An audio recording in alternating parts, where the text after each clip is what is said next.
Top of the morning, everybody. How's it going? Let's see. I just got this strung up. This is the black art I was telling you about. And I like it. It's pretty good. It's playing pretty good. I got it pretty close. Just a couple tweaks away. Look at that little string retainer. Isn't that interesting? It gets all three plain strings. That's a Joe Glazer invention, as far as I know. The first time I saw it was on one of Vince's, actually on Vince's main telly. He has that. I think it gives you a more balanced tension on the plain strings. It feels good. It's not really something that feels consciously different to me, but I'm sure it makes a bit of a difference.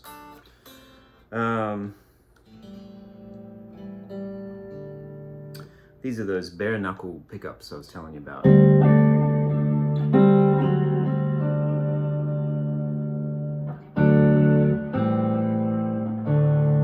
It's pretty nice.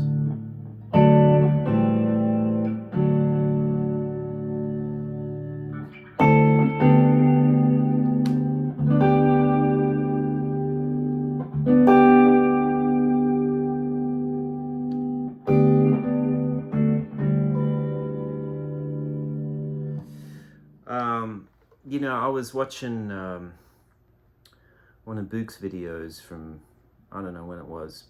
There's a phrase that stuck in my mind that he mentioned in passing,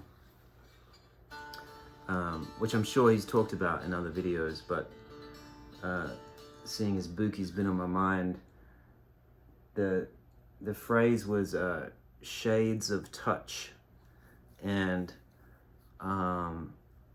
shades of touch, how to touch a guitar, which is everything really, and certainly trumps any piece of gear or anything, because I feel like once you figure out how to emote through the instrument with your bare hands, that's really when you can sound like yourself through any piece of gear, or pick up any guitar and sound like you. Which for me, that's kind of the ultimate place you want to get to. Because that way, you can be you in any situation, or you are you, you know. Because there's plenty of videos and things to play like other people and learn what other people have played.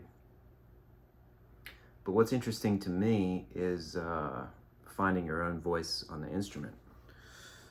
And when he said that, when Buky said that, it immediately made me think of one of the first things I heard where I had never heard anybody touch or approach an instrument that way. And it was, there's a solo guitar piece on Daniel Lanois' record called Acadie.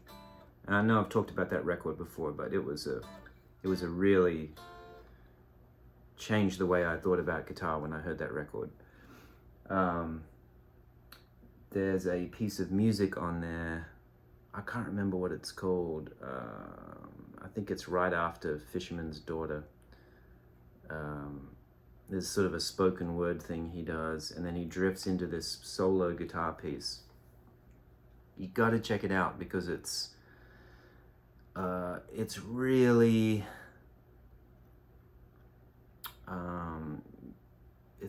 unique, and it just transports you, this piece of music, and the way he plays it.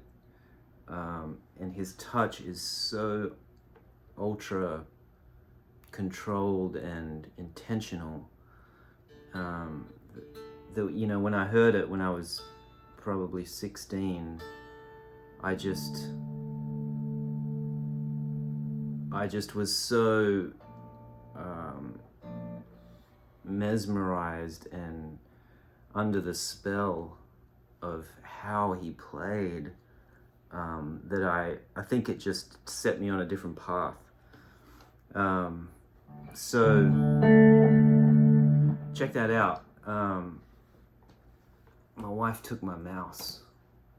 Otherwise I'd pull it up on my computer and tell you exactly what it's called. But I can't do it. Anyway, it's the Lanois record Acadie, and it's the track after Fisherman's Daughter. And that whole record, by the way, is just a brilliant piece of art.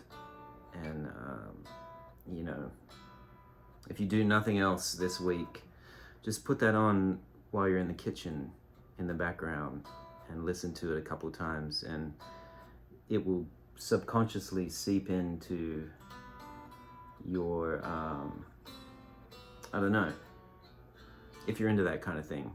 That's how it affected me.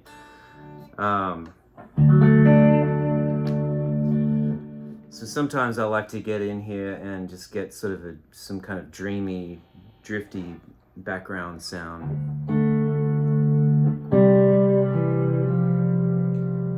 And just see how I can sort of explore that way of playing a bit, because it's really fun to do for one.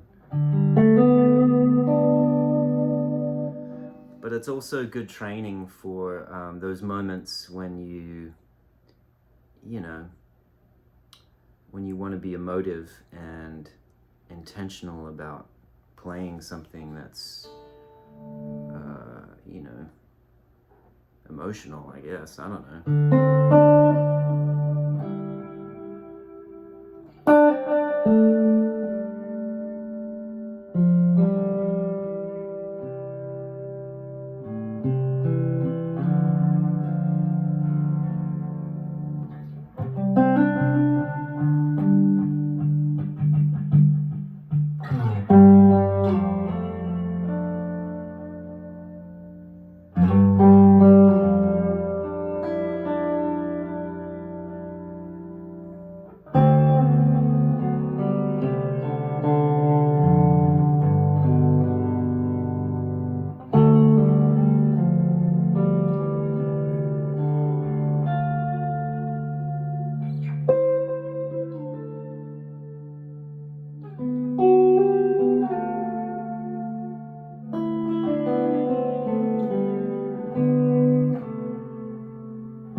it's also one of those things where it's not about knowing what you're going to play. It's about not knowing what you're going to do next. I think that's the fun of like guitar exploration, if you want to call it that, or, you know, sort of having no preconceived notions of what you're doing, but just existing in the moment with the sound, and that's what makes it fun to me. Anyway, yeah, there you go. I'm just messing around trying to get this thing wiggled into shape, and then I gotta practice for my show tomorrow night. Which I will say again, just because ticket sales are kind of low. If you want to come out tomorrow night, 3rd and Lindsley, 7:30. I talked to my friend Adam Wright into coming out. And some friends from home, Jackie Bristow and Mark Punch, are going to come out and play a short set. And let me tell you, Mark Punch is absolutely one of my all-time guitar heroes. And I'm so stoked I'm going to get to hear him play.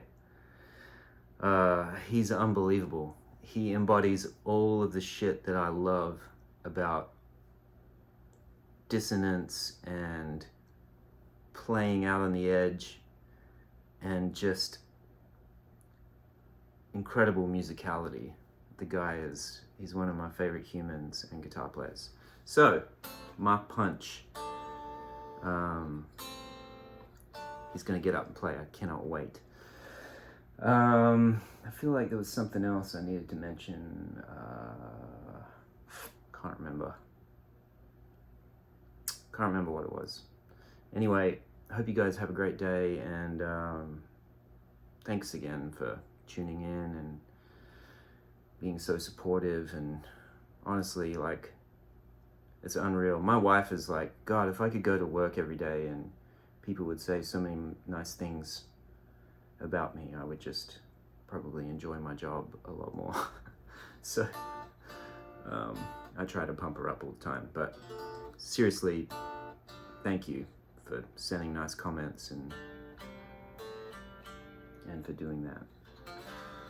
I will say there have been a couple messages about teaching, like doing lessons or critiquing stuff.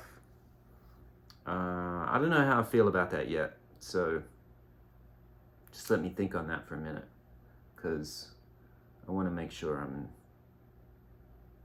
intentional with that. And, you know, I don't have the knowledge technically about a lot of what I do, so, you know, I don't know how I feel about how I would teach that, I suppose. Anyway, there you go. Have a great day. I'll see you soon.